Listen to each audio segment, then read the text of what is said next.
그 윤석열 대통령과 장관이 일본을 무한 신뢰하고 또 정부 여당이 핵 오염수 투기를 겸허히 받아들이라고 하고 있는데, 아니 우리나라 국민이 뭘 잘못했길래 후쿠시마 원전 폭파로 인해서 오염수가 발생하는데 이 부분에 대해서 겸허하게 받아들입니까? 이 부분에 대해서 국민들이 겸허하게 받아들일 그런 상황이 아닙니다. 이것을 어떻게 보고 있냐면요, 국민들은 맹목적인 친일이다, 친원전이다, 이렇게 보고 있습니다. 정의용 전 장관 얘기도 이 IAEA 기준에 맞다면 반대할 이유가 없다고 했는데, 그 당시에 전제 조건이 있었습니다. 전제 조건 보시면은, 첫째, 일본 정부가 충분한 과학적 근거를 제시하고 정보 공유할 것. 둘째, 한국 정부와 사전에 충분히 협의할 것. 셋째, IAEA 검증 과정에 한국 전문가 참여 보장할 것. 이거 안 지켜졌죠. 이런 전제 조건들이 있었던 겁니다. 그러나 시료 채취를 비롯해서 알프스 성능 등 이런 문제점에 대해서 우리한테 충분히 검증했으니까 검증단으로 한국 정부가 제대로 참여도 못했지 않습니까? 이런 부분에 대해서 분명하게 다시 말씀드리고, 그리고 아까 IAEA에 중국 참석했다 이렇게 말씀하셨는데, 그분이 글 쓴 게 있어요. 중국 측 전문가 참석한 그 라우 쓴린 중국 원자능 과학연구원이 IAEA 성급한 보고서에 실망했다. 전문가들의 의견은 제한적이며 참고용으로만 사용되었다고 밝힌 점을 언급했습니다. 그리고 중국 측 전문가가 이견이 있었다라고 이렇게 얘기가 됐어요. 왜 이런 얘기는 안 하십니까? IAEA에서 함께 참여한 사람들이 분명하게 중국 같은 경우 입장을 얘기한 겁니다. 그리고 또 해리를 타고 돌아온다 근데 아무것도 방사능 수치 나오지 않잖아 이러는데, 이것도 틀립니다. 이것도 그 해양수산부에서 체크를 했어요. 남쪽 바다 쪽에서 폭파 이후에 튄 것을 스팟이라고 부르더라고요.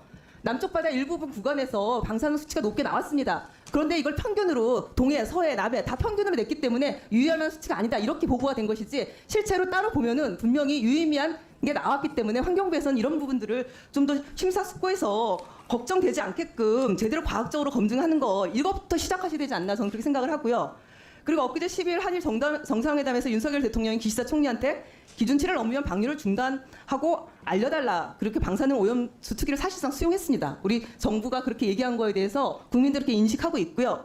그런데 이 정부 여당은 기시다 총리가 그러하겠다고 한 것을 성과라고 하는데, 국민들은 그렇게 보지 않습니다. 그러니까 하나만한 얘기입니다. 핵 오염수 투기를 수용한 것이 어떻게 성과입니까? 그것뿐입니까? 대통령께서 방류 검증 과정에 한국 전문가 참여도 요청했는데 기시다 총리가 대답했습니까? 답변 줬습니까? 답변 못 받았죠. 제가 지금 말씀드리는 거는 제가 다 팩트를 보고 얘기를 하는 겁니다. 그리고 지난 6월 전체회의 때 제가 환경부 장관께 질의한 게 있어요. 다른 핵정들이 완벽하게 제거가 될 것이겠냐? 응? 알프스가 사실 삼중수소의 핵정들이 문제없이 제거하고 해양에 투기하겠다고 그렇게 일본이 얘기했지만, 환경부 장관이 그때 뭐라고, 그것에 대해서 제가 신뢰하냐고 질의했더니 뭐라고 답하셨냐면은, 제거될 것으로 신뢰한다, 그렇게 얘기하셨어요. 기억하시죠? 저는 일본이 멜다운도 숨겼습니다. 그리고 알프스 24개 기기에서 필터 고장 여러 번 났는데 이걸 묶음을 해서 한 건으로 처리했어요. 그것뿐만 아니죠. 이렇게 눈속임을 하고 성능에 대해서 신뢰하기 어려운 부분들을 지속적으로 일본에서 보여줬는데, 저는 환경부 장관도 그렇고 도대체 뭘 신뢰하겠다라고 하는 건지 그 부분에 대해서는 사실은 이해하기가 어렵습니다. 그리고 그 윤석열 대통령과 장관이 일본을 무한 신뢰하고 또 정부 여당이 핵 오염수 투기를 겸허히 받아들이라고 하고 있는데, 아니 우리나라 국민이 뭘 잘못했길래 후쿠시마 원전 폭파로 인해서 오염수가 발생하는데 이 부분에 대해서 겸허하게 받아들입니까? 이 부분에 대해서 국민들이 겸허하게 받아들일 그런 상황이 아닙니다. 이것을 어떻게 보고 있냐면요, 국민들은 맹목적인 친일이다, 친원전이다, 이렇게 보고 있습니다. 국민의 안전과 국익을 위한 역할을 해달라고 다시 한번 당부드립니다. 제가 자료를 좀 갖고 왔어요. 참 일본도 그렇고 우리나라도 그렇고 굉장히 황당한 홍보 자료들을 상당히 많이 만드셨더라고요. 네, 일본 삼중수소 동영상 광고입니다. 거기 PPT도 뜨죠? 이거 보시면은 2021년에 일본 정부가 만든 동영상 광고 화면인데, 방사성 물질 삼중수소를 이렇게 귀여운 캐릭터로 표현합니다. 이게 삼중수소가 귀엽습니까? 이거 안전하니 걱정할 게 없다고 강조하면서, 근데 왜 사이트 댓글을 못 달겠을까요? 그리고 댓글 차단했고, 국제사회가 이걸 알고 일본 내 언론과 함께 일본 국민들의 비판이 엄청나게 높았습니다. 자, 그리고 두 번째는 최근에 삼중수소가 안전하다고 대한민국 정부가 광고 주체가 돼서 동영상을 또 했더라고요. 그 안전성이 제대로 검증되지 않고 여전히 불확실성이 많은 핵 오염수 방류를 안전하다고 강변하기 위해서 우리 정부가 이렇게 예산까지 들이셨어요. 영상 제작하는데 그렇게 국민들한테 안전하다고 강변하고 싶으셨습니까?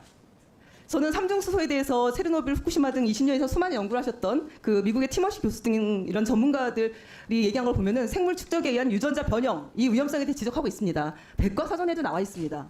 이 장관이 뭘 근거로 해서 삼중수소에 대해서 그렇게 안전하다고 얘기하는지, 그렇다면 티머시 교수가 지적한 게 틀렸는지 그거 답변 이따 마지막에 해주시고, 그리고 또 일본이 플루토늄 안전성을 홍보하기 위해서 또 1993년에 만든 캐릭터 이것도 있습니다.